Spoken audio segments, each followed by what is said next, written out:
My brother Jake, M24, and his ex-girlfriend Patricia, F24, started dating in junior year of high school. I, F26, remember the day he first brought her home. He was so nervous about introducing her to our parents that he made me sit through their entire first dinner together for moral support. Patricia was shy but sweet, and by the end of that dinner, Mom was already planning to invite her to our annual beach trip. That was 6 years ago. Since then, Patricia became like the sister I never had. We got coffee together every weekend, went shopping, and she even helped me move into my first apartment. My parents absolutely adored her. Mom would always say that she got lucky because her future daughter-in-law was already her daughter in every way that mattered. Patricia spent every holiday with us, helped Mom cook Thanksgiving dinner, and even learned Dad's secret barbecue sauce recipe, which he wouldn't even share with me. Our extended family loved her too. At every family gathering, my aunts would ask when Jake was finally going to propose. My younger cousins called her Aunt Patricia and would always ask if she was coming to family events. She never missed a single family function in 6 years unless she had hospital rotations she couldn't get out of. Jake and Patricia had their whole future planned out. They wanted to buy a house in Portland next year after Patricia finished her medical residency. They'd been saving up for a wedding, and Patricia had even started looking at venues. Mom and I had secret Pinterest boards full of wedding ideas we'd been collecting. Everything changed 6 months ago when Jake got offered a job at a tech company in Seattle. It was a great opportunity, better pay, better position, chance for growth. Patricia was completely supportive even though it meant doing long distance. She even started researching residency programs in Seattle for next year so they could be together again. The distance wasn't even that bad, just a 3-hour drive. They made plans for alternate weekend visits, and Patricia was okay with doing most of the driving since her schedule was more flexible. The first few months were fine. Jake would drive down to Portland one weekend, and Patricia would go to Seattle the next. They had video calls every night, and Patricia would text me about how much she missed him but how proud she was of him for taking this step in his career.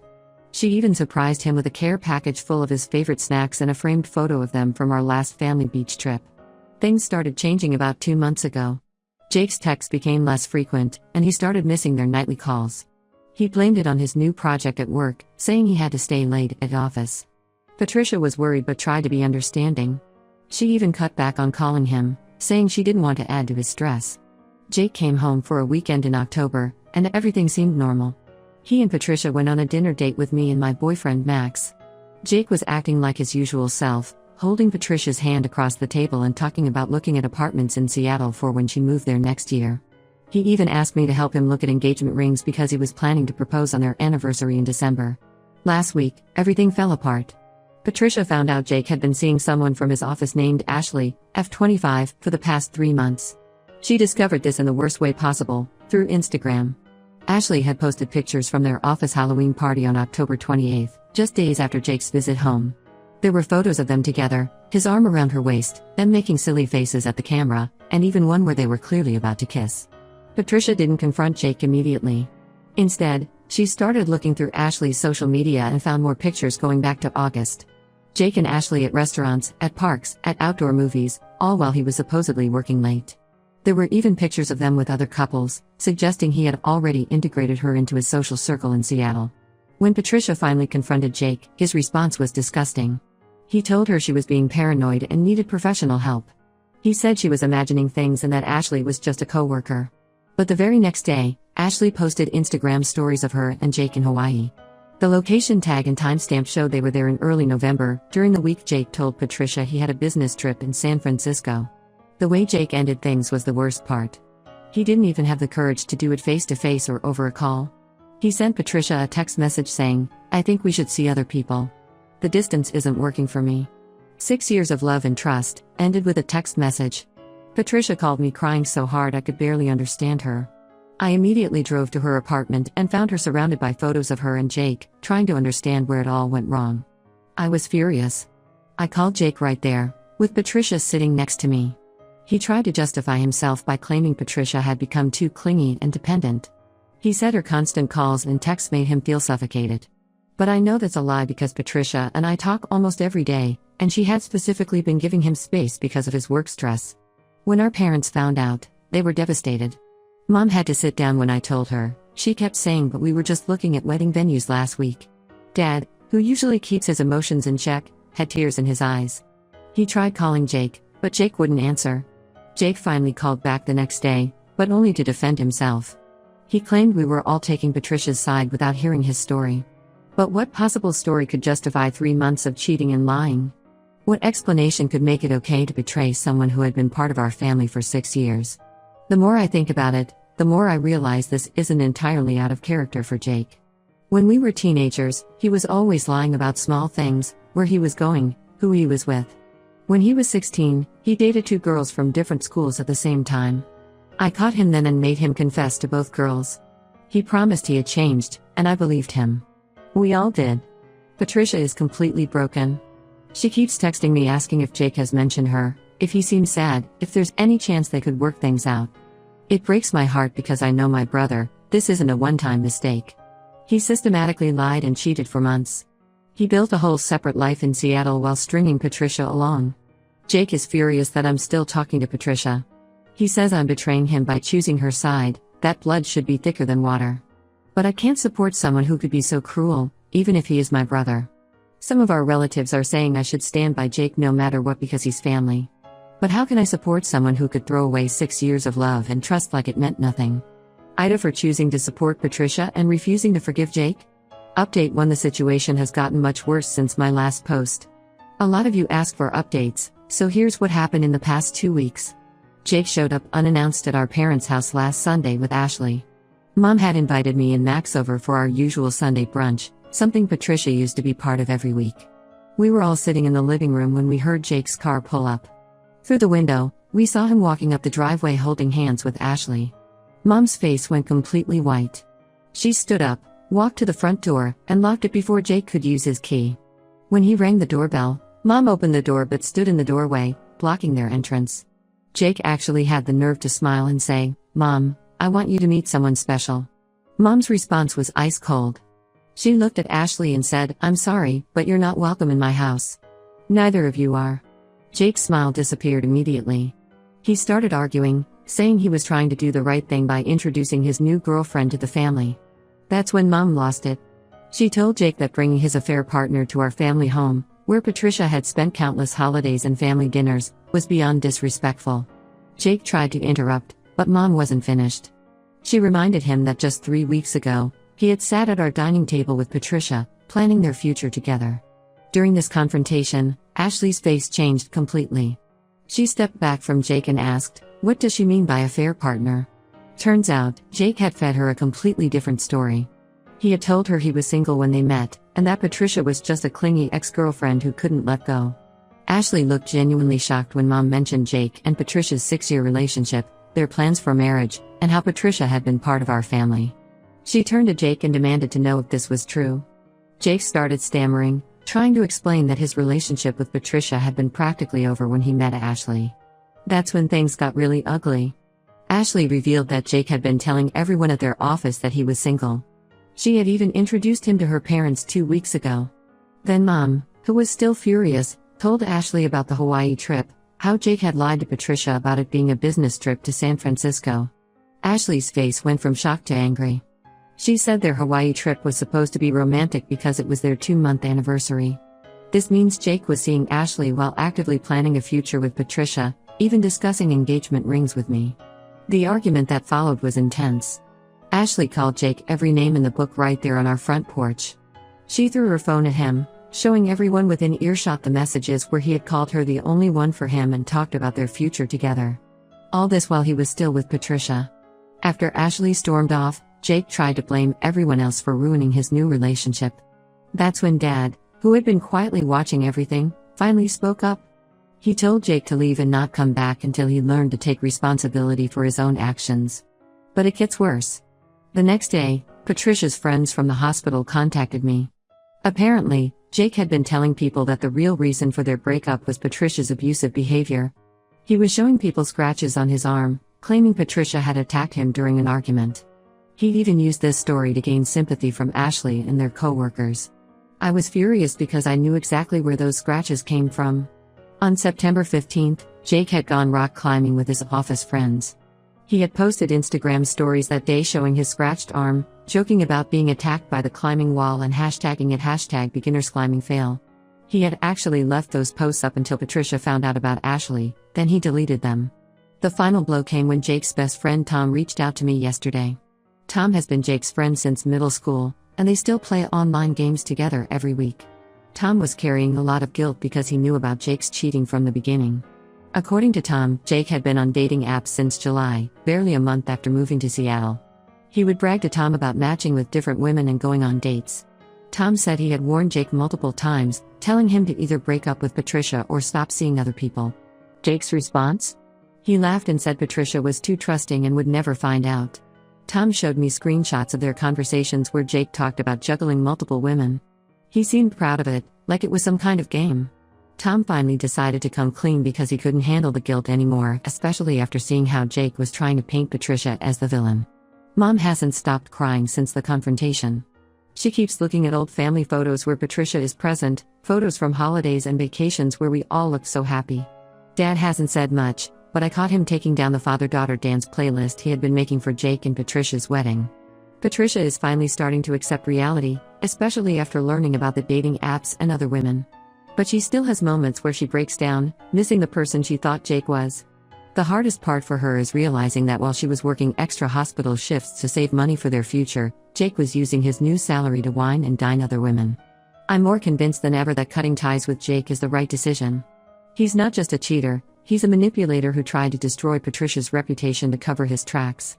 Some of our relatives are still saying I should forgive him because he's family, but I can't. Not after seeing how calculated and cruel his betrayal was. Update 2: I didn't think this situation could get any worse, but here we are. What came to light in the past few days has left our entire family in shock. Yesterday, Patricia came to my apartment in tears, but these weren't the same heartbroken tears from before. She was shaking with anger as she showed me her phone. After the confrontation at our parents' house, Ashley had done some serious digging into Jake's life in Seattle, and what she found was devastating. Ashley discovered that Jake wasn't just dating her while being with Patricia, he had been simultaneously dating at least 3 other women in Seattle. Ashley found them all through various social media connections and created a group chat. Each woman thought she was in an exclusive relationship with Jake. The first woman, Rachel, worked at the same company but in the accounting department. Jake had told her he was divorced and emotionally scarred from his ex-wife's infidelity. He had been dating her since August and had even met her parents during a family dinner. The second woman, Lisa, lived in the apartment next to Jake's. He started talking to her in July, telling her he had just gotten out of a toxic relationship and was ready to start fresh. They had been going on regular breakfast dates before work, which explains why he was always too busy for morning video calls with Patricia. The third woman, Michelle, met Jake at his gym. He told her he was new to Seattle and looking to build genuine connections. They had been dating since September, and he had even promised to take her to Hawaii in December, the same trip he had promised Ashley. In the group chat, these women shared their stories, and the pattern was frightening. Jake had used the same lies with all of them. He showed each woman the same scratch marks, telling them different stories about how his crazy ex had attacked him. He had told each of them that his family was toxic and controlling, which was why he couldn't introduce them yet. He even recycled dates. The restaurant where he took Patricia during his October visit to Portland? He had taken Rachel there the week before and Ashley the week after. The photos he sent Patricia of his lonely nights working late at the office were taken on days he was actually out with Lisa or Michelle. When Ashley compiled all this evidence and threatened to expose him at work, Jake finally broke down and confessed everything to our parents. He showed up at their house last night, crying and making excuses. He claimed he felt like he had missed out on dating experiences because he got serious with Patricia so young. He said moving to Seattle made him feel free for the first time, and he got carried away with the attention he was getting from women. Dad, who had been relatively quiet through this whole ordeal, finally lost it. He told Jake that he had raised him to be a better man than this. Jake tried to play the victim, saying he felt pressured by everyone's expectations about marriage and settling down. That's when Dad kicked him out, saying he shouldn't come back until he got professional help for his compulsive lying. The fallout has been massive. Word got around at Jake's company about his multiple relationships with coworkers. HR got involved because he had used company events to date multiple women in different departments. Ashley and Rachel both filed complaints about hostile work environment. Patricia received messages from all 4 women, apologizing for their unknowing part in Jake's cheating. They all said they felt violated and manipulated, having believed they were in real, exclusive relationships. Michelle even sent Patricia screenshots of Jake's dating app profile, which he had kept active the entire time, even while visiting Patricia in Portland. The most shocking part? Jake had been using money from the joint savings account he shared with Patricia, the account they were saving for their wedding, to fund his dates and trips. Patricia found charges for jewelry, expensive restaurants, and even the Hawaii trip on their shared credit card statement. Mom is beyond devastated. She told me she doesn't recognize the son she raised. She found a birthday card Patricia had given Jake last year, where she wrote about spending their lives together, and it made her physically sick thinking about how Jake was probably with another woman on his birthday this year. Our extended family has finally stopped pressuring me to forgive Jake. After hearing about the multiple women and the calculated lies, even our most forgiving relatives agree that this goes beyond normal family loyalty. My aunt, who had initially told me to stand by Jake, called to apologize after learning the full story. Jake's best friend Tom is still sharing information with us. Apparently, Jake had bragged to him about having the perfect setup in Seattle, saying long-distance relationships were ideal for living a double life. Tom has cut ties with Jake, saying he can't be friends with someone who takes pride in hurting others. Update 3: It's been 3 months since everything blew up, and I finally have what might be the last update to this situation. Jake reached out to me last week, and a lot has changed. Jake lost his job in Seattle. After multiple complaints to HR and the toxic workplace environment he created, the company asked him to resign. He's moved back to Portland and is living in a small apartment on the other side of the city. All 4 women he was dating sent formal complaints to his company, backed with evidence of how he had misused company events and resources to pursue relationships with employees. He showed up at my apartment unannounced last Tuesday. He looked terrible, like he hadn't slept properly in weeks. He broke down crying, saying his life had fallen apart. Ashley had shared the entire story on LinkedIn, warning others about workplace manipulation. Now he's struggling to find a new job because the story comes up whenever companies Google his name. Jake claimed he's been seeing a therapist for the past 2 months. He said he's been diagnosed with some issues related to compulsive lying and fear of commitment. While I'm glad he's getting help, it's hard to feel sympathetic when I think about how methodically he hurt Patricia and those other women. He begged me to help him repair his relationship with our family. Mom and Dad still won't let him come to the house. They had to explain to our younger cousins why Uncle Jake wasn't at Thanksgiving, and why Patricia still was. That's right, Patricia still comes to family events. Mom insisted she's still her daughter, regardless of what Jake did. Patricia is doing much better now. She's focused on her residency and recently got approved for a fellowship program at our hospital. She's also been spending time with one of the attending physicians, Dr. Mike. They started getting coffee together during breaks, and he seems to treat her with genuine respect and kindness. This is driving Jake crazy. He found out about Dr. Mike through mutual friends and tried to warn Patricia about getting involved with someone at work, the irony of which wasn't lost on anyone. Patricia blocked his number after that message. What really showed me Jake hasn't changed as much as he claims is his reaction to finding out that Mom still invites Patricia to Sunday brunch. He threw a fit, saying it was inappropriate and that Mom was choosing Patricia over her own son. Mom finally snapped and told him that Patricia had earned her place in our family through years of love and loyalty, while Jake had thrown away everyone's trust for a few months of excitement. The women from Seattle still keep in touch with Patricia. They formed a kind of support group and even met up for dinner when Rachel was in Portland for work. They've all moved on with their lives, but they wanted Patricia to know that Jake's behavior wasn't a reflection on her. He had manipulated all of them with practiced skill. I told Jake I'm willing to slowly rebuild our relationship, but things will never be the same. He needed to understand that his actions had permanent consequences. He destroyed not just his relationship with Patricia, but also the trust our entire family had in him. When he started crying about how alone he feels, I reminded him that he had a family, a loving girlfriend, and a bright future, and he chose to throw it all away. The hardest part of all this is watching my parents struggle. Mom still tears up when she passes by Patricia's favorite bakery, remembering their wedding cake tasting plans. Dad took down all the photos of Jake from the living room because he said he couldn't recognize his son in them anymore. Patricia told me yesterday that she's finally stopped checking Jake's social media. She said she's realized that the Jake she loved never really existed. He was just a character he played while living his double life. As for me, I'm keeping my distance from Jake while trying to be supportive of his therapy journey. Some trust, once broken, can never be fully repaired.